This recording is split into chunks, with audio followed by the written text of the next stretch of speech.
ఓం శ్రీ మాత్రే నమః. ఛానల్లోకి స్వాగతమండి. ఫిబ్రవరి 9న శక్తివంతమైన చొల్లంగి అమావాస్య. దీనినే మౌని అమావాస్య అని కూడా అంటారు.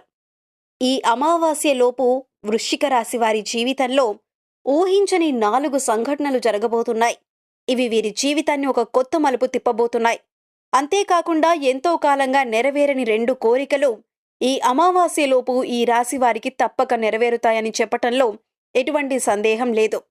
అయితే ఈ అమావాస్యలోపు ఈ రాశివారి జీవితంలో జరగబోయే ఆ 4 సంఘటనలేమిటి? అలాగే వీరికి తీరబోయే ఆ 2 కోరికలు ఏమిటి? ఈ సమయంలో మరిన్ని శుభ ఫలితాలను పొందటం కోసం ఈ రాశివారు చెయ్యవలసిన దేవతారాధనతో పాటుగా పాటించవలసిన పరిహారాలను గురించి ఈ వీడియోలో వివరంగా తెలుసుకుందాం. అంతకంటే ముందు మీరింకా మన ఛానల్ని సబ్స్క్రైబ్ చేసుకోకపోయినట్లయితే సబ్స్క్రైబ్ చేసుకొని పక్కనే ఉన్న బెల్ ఐకాన్ నొక్కి ఆల్ సెలెక్ట్ చేసుకుంటే మేమిలాంటి వీడియోస్ అప్లోడ్ చేయగానే ముందుగా మీకు నోటిఫికేషన్ వస్తుంది. ఈ రాశివారి లక్షణాలు చూసుకుంటే వీరు పొడవైన బలిష్టమైన శరీరం, గుండ్రని ముఖం, చక్కని ముఖవర్చస్సు, సుందరమైన స్వరూపం, ఎప్పుడూ సంతోషంతో ఉంటూ కనిపిస్తారు. వీరికి జ్ఞాపక శక్తి అధికంగా ఉంటుంది. కార్యదీక్ష, దక్షత కూడా ఉంటుంది. మంచి చెడు ఆలోచించిన తర్వాతనే కార్యసాధన చేస్తారు. ఈ రాశివారికి అతీంద్రియ విద్యలపై ఆసక్తి ఎక్కువగా ఉంటుంది. వీరు చేసే పనులు మనస్ఫూర్తిగా చేస్తారు. ఏ విధమైన ఆశలు లేకుండా పనులు పూర్తి చేస్తారు. వీరు ఎలాంటి ఆలోచనలు ఆలోచిస్తున్నారో ఎవరికీ తెలియవు. తమ వ్యక్తిగత విషయాల గురించి ఎదుటివారితో షేర్ చేసుకోవటం ఈ రాశి వారికి అంతగా నచ్చదు. ఈ రాశి స్త్రీల గురించి చూసుకున్నట్లయితే వీరు చూడటానికి ఎంతో అందమైన ముఖార విందం కలిగి ఉంటారు. ఎదుటి వారిని ఇట్టే ఆకర్షించే అందచందాలు వీరి సొంతం. తమ సౌందర్యాన్ని రెట్టింపు చేసుకోవటానికి అనుక్షణం తపిస్తూ ఉంటారు.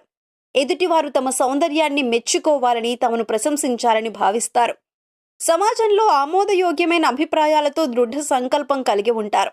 అంతేకాకుండా ఈ రాశి స్త్రీలు ఎంతో అపారమైన శక్తియుక్తులను కలిగి ఉంటారు. అవసరమైన చోట సమయస్ఫూర్తిని ప్రదర్శించటంలో వీరు నేర్పరులు. అనుకున్న పనిని సాధించే వరకు తమ ప్రయత్నాలను కొనసాగిస్తూనే ఉంటారు.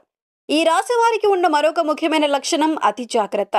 ప్రతి విషయంలోనూ అనుకున్న దానికంటే ఎక్కువ స్థాయిలో ఆలోచిస్తూ నిరంతరం ఏదో ఒక విషయంలో టెన్షన్ పడుతూ ఉంటారు. వీరి అతి జాగ్రత్త కారణంగా కొన్నిసార్లు ఎన్నో ఇబ్బందులను ఎదుర్కొంటారు. అయినా సరే వీరి యొక్క అతి జాగ్రత్త అనే లక్షణం మాత్రం పోదు. ఈ రాశి స్త్రీలు ఎంతో ప్రేమ, ఆప్యాయతలు కలిగి ఉంటారు. ఇతరుల పట్ల సానుకూల వైఖరి కలిగి ఉంటారు. పెద్దలను గౌరవిస్తారు. కుటుంబ సభ్యుల అంగీకారం ప్రకారం నడుచుకుంటారు. తమ వాళ్లని ఇబ్బంది పెట్టే పనులు చేయటానికి ఇష్టపడరు. ఈ రాశి స్త్రీలు తమ భాగస్వామి పట్ల ఎంతైతే ప్రేమాభిమానాలు కలిగి ఉంటారో తమ భాగస్వామి నుండి తమకు కూడా అంతే ప్రేమాభిమానాలు దక్కాలని ఆశిస్తారు. మొండితనం, స్థిరమైన స్వభావాలు వీరిలో ప్రస్ఫుటంగా కనిపిస్తున్నాయి. వీరికి కోపం చాలా త్వరగా వస్తుంది. అయితే ఆ కోపం ఎంతోసేపు కొనసాగదు. దాని నుంచి చాలా వేగంగానే బయటపడి ఆ విషయాన్ని అంతటితో మర్చిపోతారు. ఈ రాశివారు అమావాస్యలోపు వినబోయే 4 సంఘటనల గురించి చూసుకున్నట్లయితే ముఖ్యంగా వీరికి, వీరి బంధువులకి ఎంతో కాలంగా ఉన్న చిన్న చిన్న మనస్పర్ధలన్నీ కూడా ఈ సమయంలో పూర్తిగా తొలగిపోతాయి. అదెలాగంటే ఒక శుభకార్యంలో అనుకోకుండా మీరు మీ బంధువులు కలుసుకోవడం జరుగుతుంది. అక్కడ మీరు ఎడముఖం పెడముఖంగా ఉంటూ మీ మధ్య జరిగిన గొడవలను గుర్తు చేసుకుంటారు. అయితే ఈ సమయంలోనే మీరు మీ బంధువులు కలిసి కూర్చొని మాట్లాడుకుని ఒకరికొకరు క్షమాపణ చెప్పుకొని మీ మధ్య గొడవలన్నీ పూర్తిగా తొలగిపోయేలా చేసుకుంటారు. తద్వారా మీకు, మీ బంధువులకు మధ్య ఉన్న తగాదాలన్నీ పూర్తిగా తొలగిపోయి సత్సంబంధాలు పెరుగుతాయి. అంతేకాకుండా మీరు మీ బంధువులతో పాటు ఎన్నో శుభకార్యాలకు హాజరవుతారు. ఎన్నో విహారయాత్రలకు, తీర్థయాత్రలకు వెళ్తారు. మరొక సంఘటన ఏమిటంటే ఎవరైతే ఉన్నత చదువుల కోసం విదేశాలకు వెళ్లాలనుకుంటున్నారో వారికి ఈ సమయంలో విదేశాలకు వెళ్లే అవకాశం లభిస్తుంది. అంతేకాకుండా వ్యాపార అభివృద్ధి కోసం, ఉద్యోగ ప్రయోజనాల కోసం లేదా ఉన్నత చదువులు చదువుకుని అక్కడే మంచి స్థానంలో స్థిరపడాలనుకునే వారి కోసం అందరికీ ఈ సమయం చాలా అనుకూలంగా ఉంటుంది. గత కొంతకాలంగా పెండింగ్లో ఉన్న మీ పాస్పోర్ట్, వీసా పనులు ఈ సమయంలో అతివేగవంతంగా పూర్తవుతాయి.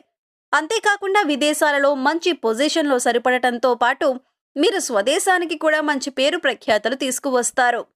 మరొక ముఖ్యమైన సంఘటన ఏమిటంటే వివాహం కోసం ఎదురు చూస్తున్న ఈ రాశి వారికి ఈ సమయంలో వివాహ ప్రయత్నాలు సఫలీకృతమవుతాయి. ఎంతో కాలంగా ఎన్ని ప్రయత్నాలు చేస్తున్నప్పటికీ వివాహం జరగక ఇబ్బంది పడుతున్న వారికి, అలాగే పీటల మీద వరకు వచ్చిన పెళ్లి ఆగిపోయిన ఈ రాశి వారికి మీరు కోరుకున్న వ్యక్తిని, మీకు నచ్చినట్టుగా అన్ని గుణాలున్న వ్యక్తిని వివాహం చేసుకునే అవకాశం లభిస్తుంది. అలాగే ఎవరైతే తమ ప్రేమ వ్యవహారాలను ఇంట్లో చెప్పి కుటుంబ సభ్యులు అందరి అంగీకారంతో వివాహం చేసుకోవటం కోసం ఎంతో కాలంగా వేచి ఉన్నారో వారికి ఈ సమయం అనుకూలంగా ఉంది. ఈ సమయంలో మీరు ప్రేమించిన వ్యక్తి గురించి మీ కుటుంబంలో చెప్పటం ద్వారా వారు మీ ప్రేమ వివాహానికి మద్దతునిస్తారు. అలాగే ఎవరైతే గత కొంతకాలంగా ఒకే సంస్థలో ఉండి పనిచేస్తూ అక్కడే అభివృద్ధి కోసం ఎదురు చూస్తున్నారో వారికి ఈ సమయంలో ఉద్యోగపరంగా అభివృద్ధి లభిస్తుంది. అంటే ప్రమోషన్ కోసం ఎదురు చూస్తున్న వారికి ప్రమోషన్ లభిస్తుంది. అలాగే ఆదాయంలో పెరుగుదల కోసం ఎదురు చూస్తున్న వారికి ఆదాయం పెరుగుతుంది. శాలరీ ఇంక్రిమెంట్స్ అందుతాయి. మీరు పనిచేస్తున్న చోట మీకంటూ ఒక గుర్తింపు లభిస్తుంది. ఇన్నాళ్ళ మీ శ్రమకు ఫలితం వచ్చే సమయం ఇదే. ఈ సమయంలో ఈ రాశి వారికి తీరబోయే 2 కోరికలు ఏమిటంటే, ఒకటి సొంతింటి కల. ఎవరైతే ఈ రాశి వారు ఎంతో కాలంగా సొంతంగా ఇల్లు కట్టుకోవాలని అనుకుంటున్నారో వారికి ఈ సమయంలో మీ కళ సాకారం అవుతుంది. అలాగే సొంతంగా వాహనాలు కొనుక్కోవాలి అనుకునే వారికి ఈ సమయంలో ఈ వాహన కళ నెరవేరుతుంది. ఈ సమయంలో మీరు స్థిర చరాస్తులను అభివృద్ధి చేస్తారు. వంశపారంపర్యంగా వచ్చిన ఆస్తుల అభివృద్ధి విషయంలో మీకు ఎంతో మేలు చేకూరుస్తుంది. ఈ సమయంలో మీ ఆస్తులు పెరగటమే కాకుండా వాటి ద్వారా మీకు సమాజంలో మంచి పేరు ప్రఖ్యాతులు లభిస్తాయి. మీరు చేయాలనుకుని చేయలేని పనులను మీ సంతానం ద్వారా చేయగలుగుతారు.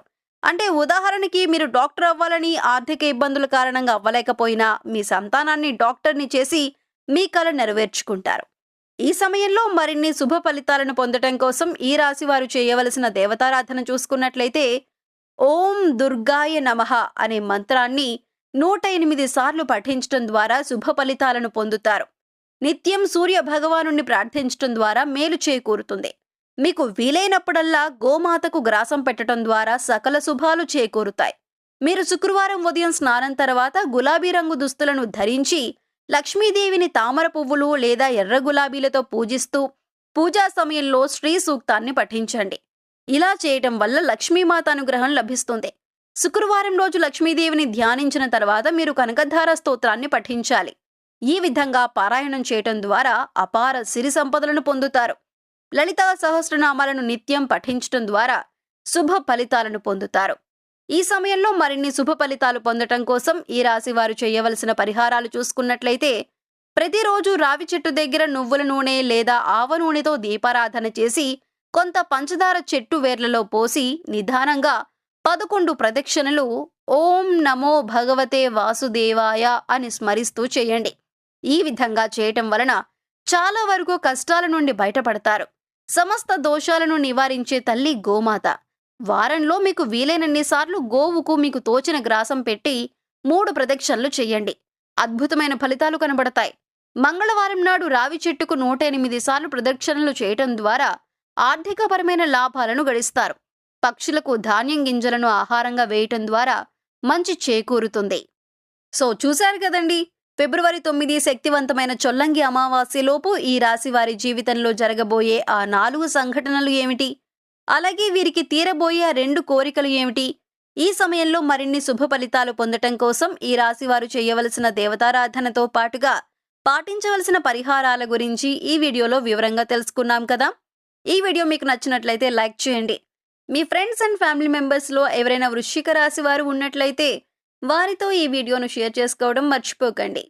ఇప్పటి వరకు మీరు ఇంకా మన ఛానల్ని సబ్స్క్రైబ్ చేసుకోకపోయినట్లయితే సబ్స్క్రైబ్ చేసుకొని పక్కనే ఉన్న బెల్ ఐకాన్ నొక్కి ఆల్ సెలెక్ట్ చేసుకుంటే మేము ఇలాంటి వీడియోస్ అప్లోడ్ చేయగానే ముందుగా మీకు నోటిఫికేషన్ వస్తుంది. మరొక చక్కటి వీడియోతో మళ్ళీ కలుసుకుందామండి.